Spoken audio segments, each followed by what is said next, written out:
nice surprise. Couldn't wait to see you. I heard you were coming. How you been? Hello, Viki. Dorian, hello. Harry and I were just having a little reunion. Yes, I noticed. But we haven't seen each other in quite a while, right? Oh, yeah, long time. Dorian, have you heard about Michelle Bowden? Yes, I have. Oh, well, good. What I wanted to say was that I'm not going to be staying. I'm only making a very brief little appearance here because she's in the operating room right now, and I'm going to go and be with David and Jenny. I think they probably are very upset. Yes, of course, I understand. Thank you. Thank you. So I would say that... An absolutely lovly party. I'm sorry, I really must go. Oh, but you can't. Not until I've made my announcement. Please, just stay for a few minutes more. Everybody! Please, everybody, can I have your attention? I have a very important announcement that I want to make. Is everybody here?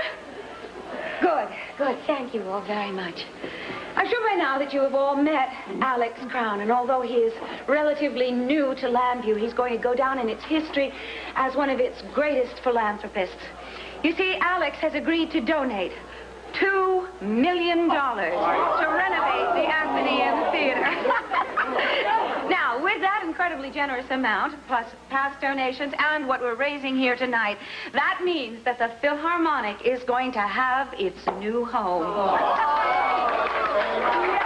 Oh, and one more thing.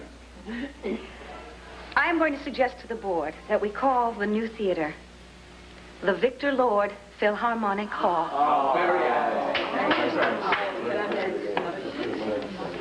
Yes.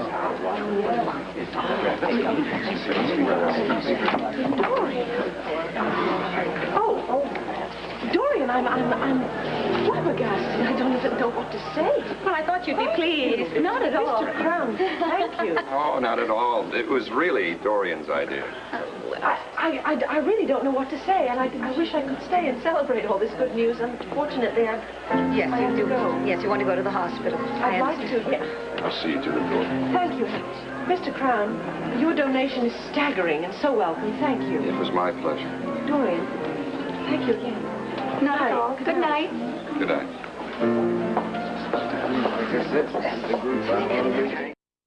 Oh, David, for heaven's sakes, you can't blame yourself if Michelle decided to jump out of your car. Well, Jenny blames me, and she may be right. I've had a great deal of impatience with Michelle. Too much impatience, not enough faith. Faith in what? Oh, faith that underneath her very obvious problems, there is a decent, sweet 16-year-old girl who's capable of giving as well as taking. See, Jenny, she finds it next to impossible to think ill of anyone. She really does believe that love conquers all. She might be right. She might be. She might be.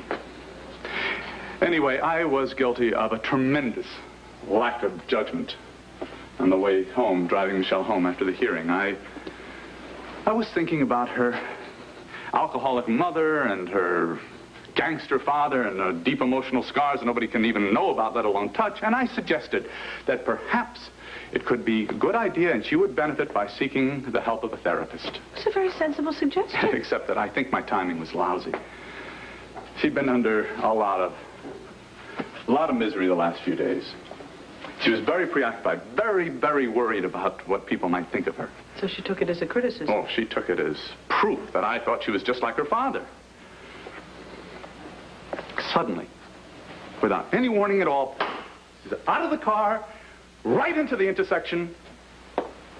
David, you cannot blame yourself for that. Gracious, if you're at fault in any way, it's because you have very little experience with children, that's all. It's a fault Jenny isn't going to forgive if Michelle dies. David, Michelle is in very capable hands in that operating room.